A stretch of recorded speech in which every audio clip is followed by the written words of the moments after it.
ಬಿಜೆಪಿಯಲ್ಲಿ ಜೋರಾಗ್ತಾನೆ ಇದೆ ಭಿನ್ನರ ಆಕ್ರೋಶ. BY ವಿಜಯೇಂದ್ರರನ್ನ ಕೆಳಗಿಳಿಸೋಕೆ ಸಿಕ್ಕಾಪಟ್ಟೆ ರಣತಂತ್ರ ಹೆಣೆಯಲಾಗ್ತಾ ಇದೆ. ಬಿಜೆಪಿಯಲ್ಲಿ ಜೋರಾಗಿದೆ ವಿಜಯೇಂದ್ರ ಹಠಾವೋ ಸಮರ.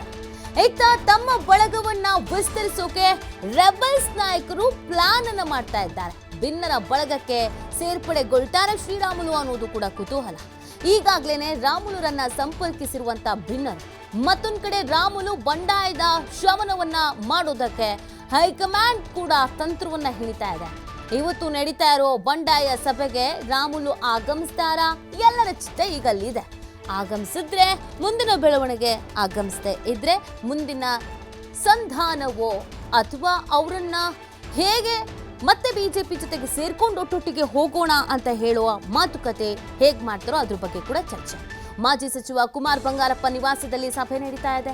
ಸದ್ಯ ಮಾಜಿ ಸಂಸದ GM ಸಿದ್ದೇಶ್ವರ್, ಶಾಸಕ BP ಹರೀಶ್ ಆಗಮನ ಆಗಿದೆ. ನೋಡಿ, ವಿಜಯೇಂದ್ರ ಅವರನ್ನ ರಾಜ್ಯಾಧ್ಯಕ್ಷ ಸ್ಥಾನದಿಂದ ಕೆಳಗಿಳಿಸಲೇಬೇಕು ಅನ್ನುವಂಥ ನಿಟ್ಟಿನಲ್ಲಿ ಸಾಕಷ್ಟು ರೀತಿಯಾದಂಥ ಪ್ಲಾನ್ ಅನ್ನು ಮಾಡಲಾಗ್ತಾ ಇದೆ. ಈ ಭಿನ್ನರು ಅಥವಾ ಅಸಮಾಧಾನಿತರು ಅಂತ ಏನು ಕರೆಸ್ಕೊಳ್ತಾ ಇದ್ದಾರೋ ಇವರ ಗುಂಪಿನ ಸಂಖ್ಯೆ ಹೆಚ್ಚಾಗ್ತಾ ಇದೆ. ಒಂದೊಂದೇ ಏರಿಕೆ ಆಗ್ತಿದೆ. ಈಗ ಆಲ್ರೆಡಿ ಮೀಟಿಂಗ್ ಪ್ರಾರಂಭ ಆಗಿದೆ. ಸೊ ಈ ಮೀಟಿಂಗಿಗೆ ರಾಮುಲು ಬರ್ತಾರಾ ಅನ್ನೋದೊಂದು ಪ್ರಶ್ನೆ. ರಾಮುಲು ಬರ್ತಾರೆ ಅನ್ನುವಂಥ ನಿರೀಕ್ಷೆಯಲ್ಲಿ ಯತ್ನಾಳ್ ಟೀಮ್ ಕೂಡ ಇದೆ. ಯಾಕಂದರೆ ರಾಮುಲು ಮತ್ತು ರೆಡ್ಡಿ ಅವರ ಅಸಮಾಧಾನ ಸ್ಫೋಟ ಆಗಿದೆ. ಹೈಕಮಾಂಡ್ ನಾಯಕರು ಬುಲಾವ್ ಕೊಟ್ಟರು ಕೂಡ ನಂಗೆ ಒಂದು ವಾರ ಟೈಮ್ ಬೇಕು ಅಂತ ಹೇಳಿದ್ದಾರೆ. ಇದೆಲ್ಲದರ ಬೆನ್ನಲ್ಲೇ ರೆಡ್ಡಿ ಒಂದು ಮಾತನ್ನು ಹೇಳಿದರು, ರಾಮುಲು ಕಾಂಗ್ರೆಸ್ಸಿಗೆ ಹೋಗ್ತಾರೆ, DK ಶಿವಕುಮಾರ್ ಪ್ರಯತ್ನ ಪಡ್ತಾ ಇದ್ದಾರೆ ಅಂತ. ರಾಮುಲು ನಡೆಯ ಬಗ್ಗೆ ಸಿಕ್ಕಾಪಟ್ಟೆ ಕುತೂಹಲ ಇರಬೇಕಾದ್ರೆ ಯತ್ನಾಳ್ ಅವರು ಕರೆ ಮಾಡಿ ರಾಮುಲು ಅವರಿಗೆ ಬನ್ನಿ ನಮ್ಮ ಜೊತೆಗೆ ನೀವು ಇರಿ ಅಂತ ಹೇಳಿದ್ದು. ರಾಮುಲು ಅವರು ಅದಕ್ಕೆ ನನಗೆ ನಿಮ್ಮ ಜೊತೆಗೆ ಪಕ್ಷಕ್ಕೂ ಮೀರಿದಂಥ ಒಂದು ಬಾಂಡಿಂಗ್ ಇದೆ, ನಾನು ನಿಮ್ಮ ಜೊತೆಗೆ ಇರ್ತೀನಿ ಅಂತ ಹೇಳಿದ್ರು ಅನ್ನುವಂಥ ಸುದ್ದಿ ಸಿಕ್ಕಾಪಟ್ಟೆ ವೈರಲ್ಲೂ ಆಗಿತ್ತು. ಸೊ ಹೀಗಿರಬೇಕಾದ್ರೆ ರಾಮುಲು ಅವರು ಸದ್ಯಕ್ಕೆ ತಟಸ್ಥ ನೀತಿ ಅನುಸರಿಸ್ತಾ ಇದ್ದಾರೆ. ಅಂದರೆ ಹೈಕಮಾಂಡ್ ಜೊತೆಗೂ ಹೋಗ್ತಾ ಇಲ್ಲ. ಮೊನ್ನೆ ತಾನೇ ಜಿಲ್ಲೆಯಲ್ಲಿಯೇ ಜಿಲ್ಲಾಧ್ಯಕ್ಷರ ಆಯ್ಕೆ ಆದರೆ ಅದಕ್ಕೂ ಹೋಗಲಿಲ್ಲ, ಪ್ರೆಸ್ ಮೀಟಿಗೂ ಹೋಗಲಿಲ್ಲ. BJPಯ ಎಲ್ಲ ಕಾರ್ಯಕ್ರಮದಿಂದ ಅಂತರ ಕಾಯ್ದುಕೊಳ್ತಾ ಇದ್ದಾರೆ.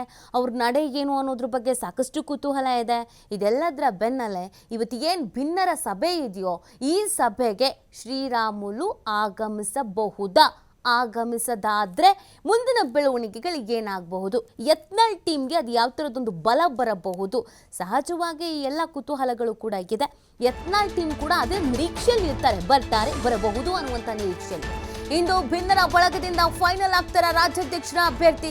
ಯಾರು ರಾಜ್ಯಾಧ್ಯಕ್ಷ ಅಭ್ಯರ್ಥಿ ಅನ್ನೋದ್ರ ಬಗ್ಗೆ ಕ್ಲಾರಿಟಿ ಅನ್ನೋದು ಇಲ್ಲಿವರೆಗೂ ಇಲ್ಲ. ಭಿನ್ನರ ಬಣದಲ್ಲಿ ರಾಜ್ಯಾಧ್ಯಕ್ಷ ಸ್ಥಾನದ ಚುನಾವಣೆಯ ಸಂಬಂಧ ಕೂಡ ಇವತ್ತು ಚರ್ಚೆಯನ್ನು ಮಾಡಲಾಗತ್ತೆ. ಈಗಾಗಲೇ ಅನುಮತಿಯನ್ನು ಕೊಟ್ಟರೆ ಸ್ಪರ್ಧೆ ಮಾಡೋದು ಫಿಕ್ಸು ಅಂತ ಯತ್ನಾಳ್ ಹೇಳ್ಬಿಟ್ಟಿದ್ದಾರೆ. ಶತಾಯ ಗತಾಯ ವಿಜಯೇಂದ್ರ ಅವರನ್ನ ಕೆಳಗಿಳಿಸಲೇಬೇಕು ಅನ್ನುವಂಥ ತಂತ್ರವನ್ನ ಹೆಣೆಯಲಾಗಿದೆ. ಇತ್ತ ತಟಸ್ಥ ಬಣದವರನ್ನು ಸಂಪರ್ಕಿಸ್ತಾ ಇದ್ದಾರೆ ಯತ್ನಾಳ್ ಟೀಮ್. ಇಂದು ಸಭೆಯಲ್ಲಿ ಅಭ್ಯರ್ಥಿಯ ಘೋಷಣೆ ಮಾಡುವಂಥ ಸಾಧ್ಯತೆ ಇದೆ. ರೆಬಲ್ಸ್ ಟೀಮ್ನಿಂದ ಯಾರಾಗ್ತಾರೆ ರಾಜ್ಯಾಧ್ಯಕ್ಷ ಅಭ್ಯರ್ಥಿ ಅನ್ನುವಂಥದ್ದು ಪ್ರಶ್ನೆ. ನೋಡಿ, ಎಲ್ಲ ಕಡೆಯಲ್ಲೂ ಕೂಡ ಜಿಲ್ಲಾಧ್ಯಕ್ಷರ ಆಯ್ಕೆ ಆಗುತ್ತೆ ಬಿಜೆಪಿಯಲ್ಲಿ. ಸೊ ಈ ಜಿಲ್ಲಾಧ್ಯಕ್ಷರ ಆಯ್ಕೆಯಲ್ಲಿ ವಿಜಯೇಂದ್ರ ಅವರ ಕೈಗೆ ಮೇಲ್ಗೈ ಆಗಿದೆ. ಅಂದರೆ ಅವರ ಆಪ್ತರು, ಅವ್ರಿಗೆ ಯಾರು ಬೇಕೋ ಅವರನ್ನು ನೇಮಕ ಮಾಡಲಾಗಿದೆ ಅಂತ ಒಂದು ಅಸಮಾಧಾನ ಸ್ಫೋಟ ಆಗತ್ತೆ. ಇದರನ್ನ ಬಳಸ್ಕೊಳ್ಬೇಕು ಅಂತ ರಾಜ್ಯಾಧ್ಯಕ್ಷರನ್ನ ಬದಲು ಮಾಡಲೇಬೇಕು ಅಂತ ಹಠಕ್ಕೆ ಬಿದ್ದಿದ್ದಾರೆ ಯತ್ನಾಳ್ ಟೀಮ್ನವರು. ಆದರೆ ಯತ್ನಾಳ್ ಟೀಮ್ನಲ್ಲಿ ಯಾರು ರಾಜ್ಯಾಧ್ಯಕ್ಷ ಸ್ಥಾನಕ್ಕೆ ಎಲೆಕ್ಷನ್ಗೆ ನಿಲ್ತಾರೆ ಅನ್ನೋದ್ರ ಬಗ್ಗೆ ಇಲ್ಲಿವರೆಗೂ ಫೈನಲ್ ಆಗಿಲ್ಲ.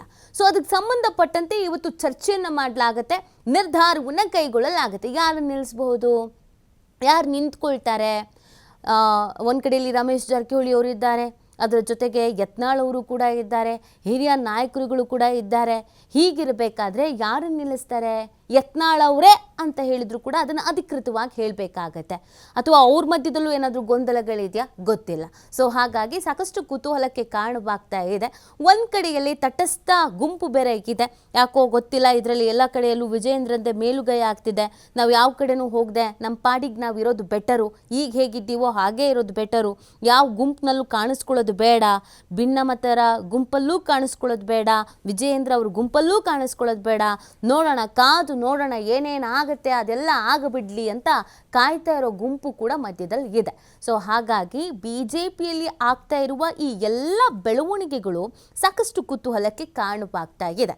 ಈ ಬಗ್ಗೆ ಮತ್ತಷ್ಟು ಮಾಹಿತಿ ಮತ್ತು ವಿಶ್ಲೇಷಣೆಯನ್ನ ಮಾಡ್ತಾರೆ ನಮ್ಮ ಪ್ರತಿನಿಧಿ ರಾಕೇಶ್, ಡೆಸ್ಕ್ನಿಂದ ಲೈವ್ನಲ್ಲಿ ಜಾಯ್ನ್ ಆಗ್ತಾ ಇದ್ದಾರೆ. ರಾಕೇಶ್, ಬಿಜೆಪಿಯಲ್ಲಿನ ಬೆಳವಣಿಗೆಗಳು ಸಾಕಷ್ಟು ಕುತೂಹಲಕ್ಕೆ ಕಾರಣವಾಗ್ತಾ ಇದೆ. ಇವತ್ತು ಭಿನ್ನಮತೀಯರ ಮೀಟಿಂಗ್ ಇದೆ. ಪ್ರಮುಖ ಹೈಲೈಟ್ಸ್ ರಾಮುಲು ಬರ್ತಾರಾ ಬರಲ್ವಾ ಮತ್ತು ರಾಜ್ಯಾಧ್ಯಕ್ಷ ಸ್ಥಾನಕ್ಕೆ ಯಾರ ಹೆಸರನ್ನ ಅನೌನ್ಸ್ ಮಾಡಬಹುದು ಅಂತ. ಸೊ ಏನೆಲ್ಲ ಬೆಳವಣಿಗೆ ಆಗುವ ನಿರೀಕ್ಷೆ ಇದೆ ರಾಕೇಶ್?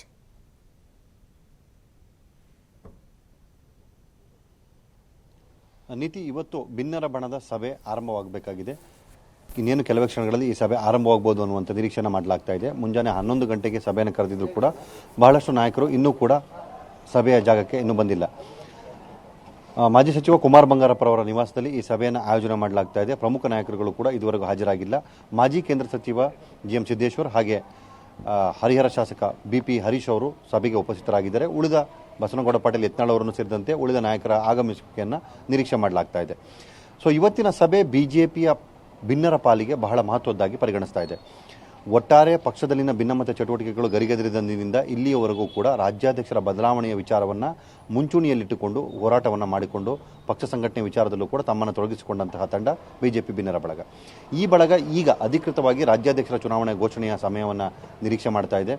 ಈ ಸಭೆಗೆ ಈ ಚುನಾವಣೆಯಲ್ಲಿ ಯಾರು ಅಭ್ಯರ್ಥಿ ಆಗಬೇಕು ಅನ್ನೋದನ್ನು ನಿರ್ಧಾರ ಮಾಡೋದಕ್ಕೋಸ್ಕರ ಸಭೆಯನ್ನು ಆಯೋಜನೆ ಮಾಡಲಾಗ್ತದೆ.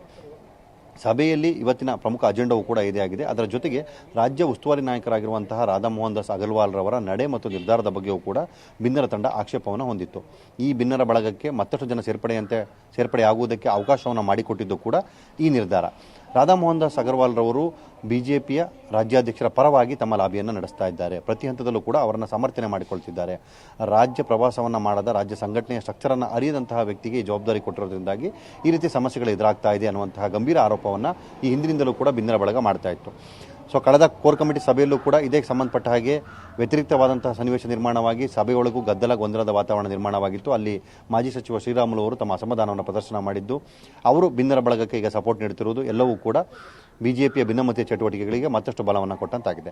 ಇವತ್ತಿನ ಸಭೆಯಲ್ಲಿ ಈ ವಿಚಾರವನ್ನು ಒಳಗೊಂಡಂತೆ ಮುಂದಿನ ದಿನಗಳಲ್ಲಿ ಪಕ್ಷ ಸಂಘಟನೆ ಮತ್ತು ಈಗ ತಾವು ತೆಗೆದುಕೊಂಡಿರುವ ರಾಜ್ಯಾಧ್ಯಕ್ಷರ ಸ್ಪರ್ಧೆಯ ಅಂದರೆ ಅಭ್ಯರ್ಥಿ ಯಾರಾಗ್ತಾರೆ ಅನ್ನುವಂಥ ನಿರ್ಧಾರದ ಜೊತೆಗೆ ಒಂದು ವೇಳೆ ತಮ್ಮ ನಿರ್ಧರಿತ ಗುರಿಯನ್ನು ತಲುಪಲು ಸಾಧ್ಯವಾಗದಿದ್ದಂಥ ಸನ್ನಿವೇಶದಲ್ಲಿ ಮುಂದೆ ಏನು ಮಾಡಬೇಕು, ಪಕ್ಷದ ನೆಲೆಗಟ್ಟಿನಲ್ಲಿ ನಾವು ತೆಗೆದುಕೊಳ್ಳಬೇಕಾದ ಹೋರಾಟ ಹೇಗಿರ್ತದೆ, ಹೋರಾಟದ ರೂಪುರೇಷೆಗಳು ಏನೇನಿರಬೇಕು ಅನ್ನೋದರ ಬಗ್ಗೆ ಕೂಡ ಚರ್ಚೆಯನ್ನು ಮಾಡುವಂತಹ ಸಾಧ್ಯತೆಗಳು ಹೆಚ್ಚಾಗಿದೆ.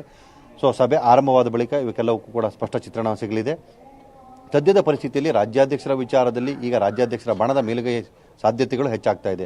ಜಿಲ್ಲಾಧ್ಯಕ್ಷರ ನೇಮಕದಲ್ಲಿ ವಿಜೇಂದ್ರ ಬಣದ ಸದಸ್ಯರ ಮತ್ತು ಅವರ ಆಪ್ತರ ಬಳಗವೇ ಹೆಚ್ಚಾಗಿರೋದ್ರಿಂದಾಗಿ ಇಲ್ಲಿ ಆ ಬಣದಿಂದ ಮತ್ತೊಮ್ಮೆ ವಿಜೇಂದ್ರ ಮರು ಆಯ್ಕೆಯ ಸಾಧ್ಯತೆಗಳು ದಟ್ಟವಾಗ್ತಾ ಇದೆ. ಈ ಹಿನ್ನೆಲೆಯಲ್ಲಿ ತಮ್ಮ ಬಣದಿಂದ ಅಭ್ಯರ್ಥಿಯನ್ನು ಕಣಕ್ಕಿಳಿಸಬೇಕೋ ಬೇಡ ಅನ್ನೋದರ ಬಗ್ಗೆ ಇವತ್ತು ಚರ್ಚೆಯಲ್ಲಿ ಅಂತಿಮ ರೂಪವನ್ನು ಪಡೆದುಕೊಳ್ಬೋದು ಅಥವಾ ನಿರ್ಧಾರವನ್ನು ಮಾಡುವಂಥ ಸಾಧ್ಯತೆ ಇದೆ. ಯಾರನ್ನು ಕಣಕ್ಕಿಳಿಸಬೇಕು ಅಥವಾ ಬೇಡ ಅನ್ನೋದ್ರ ಬಗ್ಗೆ ಕೂಡ ಚರ್ಚೆ ಇವತ್ತು ಆ ನಿರ್ಧಾರವನ್ನು ಪ್ರಕಟಿಸಲಿದೆ. ನೀತಿ ರಾಕೇಶ್, ಇನ್ನೊಂದು ಪ್ರಶ್ನೆ ಅಂತಂದ್ರೆ ರಾಮುಲು ಮತ್ತು ಸುಧಾಕರ್ ಅವರ ನಡೆ ಏನಾಗಿರತ್ತೆ ಅಂತ, ಯಾರೆಲ್ಲ ಅಸಮಾಧಾನ ಆಗಿದೆ, ಯಾರೆಲ್ಲ ವಿಜೇಂದ್ರ ವಿರುದ್ಧ ಮಾತನಾಡ್ತಿದ್ದಾರೆ ಅಥವಾ ಬಿಜೆಪಿಯಿಂದ ಅಂತರವನ್ನ ಕಾಯ್ದುಕೊಳ್ತಾ ಇದ್ದಾರೆ, ಅವ್ರುಗಳನ್ನ ಕೂಡ ತಮ್ಮ ಬಣಕ್ಕೆ ಸೇರಿಸಿಕೊಳ್ಳುವಂತ ಪ್ರಯತ್ನವನ್ನ ಯತ್ನಾಳ್ ಅವರು ನಿರಂತರವಾಗಿ ಮಾಡ್ಕೊಂಡು ಬರ್ತಾ ಇದ್ದಾರೆ. ಜೊತೆಗೆ ತಟಸ್ಥ ನೀತಿಯನ್ನು ಅನುಸರಿಸ್ತಾ ಇರೋರು, ಎರಡೂ ಕಡೆನೂ ಹೋಗೋದು ಬೇಡಪ್ಪ, ನಾವು ಸೈಲೆಂಟ್ ಆಗಿ ಇರೋಣ ಅನ್ನೋ ಮನಸ್ಥಿತಿಯಲ್ಲೂ ಕೂಡ ಒಂದಷ್ಟು ಬದಲಾವಣೆಯನ್ನು ತರಬೇಕು ಅನ್ನುವಂಥ ನಿಟ್ಟಿನಲ್ಲಿ ಪ್ರಯತ್ನ ಆಗ್ತಾ ಇದೆ. ಸೊ ನೋಟ ಇದ್ದ ಹಾಗೆಯೇ ಭಿನ್ನರ ಬಣ ಅನ್ನೋದು ನಿಧಾನವಾಗಿ ಸಂಖ್ಯೆಯಲ್ಲಿ ಏರಿಕೆ ಆಗುವಂಥ ಲಕ್ಷಣಗಳಿರುವಂಥ ಹಿನ್ನೆಲೆಯಲ್ಲಿ ಸೊ ಯಾರೆಲ್ಲ ಬರಬಹುದು ಅನ್ನುವಂಥ ನಿರೀಕ್ಷೆ, ಹೋದರೆ ಆಗುವ ಬದಲಾವಣೆ ರಾಕೇಶ್?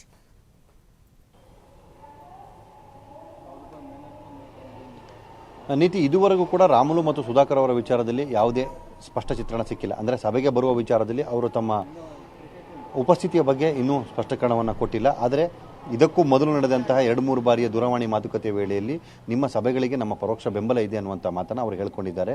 ಯತ್ನಾಳ್ ಅವರ ಜೊತೆ ಮಾತನಾಡಿದ ಸಂದರ್ಭದಲ್ಲಿ ಸುಧಾಕರ್ ಅವರು ಕೂಡ ವಿಜೇಂದ್ರ ಅವರ ವಿಚಾರದಲ್ಲಿ ಅಸಮಾಧಾನವನ್ನು ಹೊರಹಾಕಿ, ವಿಜೇಂದ್ರ ಅವರನ್ನು ಹೀಗೆ ಬೆಳೆಗೊಟ್ಟರೆ ನಮಗೂ ಮುಂದಿನ ದಿನಗಳಲ್ಲಿ ಪಕ್ಷಕ್ಕೋಸ್ಕರ ಹೋರಾಡುವವರಿಗೆ ಕಷ್ಟ ಕಾದಿದೆ ಅನ್ನುವಂಥ ಮಾತನ್ನು ಹೇಳಿದರು. ರಾಮುಲು ಅವರು ಕೂಡ ಸಂಕಷ್ಟದ ಸಂದರ್ಭದಲ್ಲಿ ನನ್ನ ಕೈ ಜೋಡಿಸದ ರಾಜ್ಯಾಧ್ಯಕ್ಷರ ವಿಚಾರದಲ್ಲೂ ಕೂಡ ಅಸಮಾಧಾನವನ್ನು ಪ್ರದರ್ಶನ ಮಾಡಿದರು. ಹೀಗೆ ಅಸಮಾಧಾನಿತ ಬಳಗಕ್ಕೆ ಸೇರ್ಪಡೆಯಾಗುವುದಕ್ಕೆ ನಿಂತಿರುವಂತಹ ಈ ಇಬ್ಬರು ನಾಯಕರುಗಳು ಮುಂದಿನ ದಿನಗಳಲ್ಲಿ ಅವರ ಜೊತೆ ಹೋಗ್ತಾರೆ ಅನ್ನುವಂಥ ನಿರೀಕ್ಷೆಯನ್ನು ಇಡೀ ಬೆನ್ನಿನ ಬಳಗ ಮಾಡಿಕೊಂಡಿದೆ.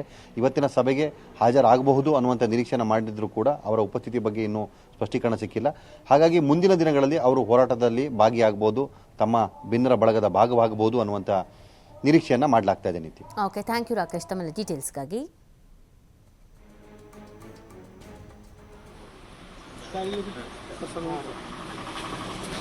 ಇಲ್ಲ ನಿಂತ್ಕೊಳ್ರಿ ಅವ್ರು ಹೋಗ್ಬಿಡಿ.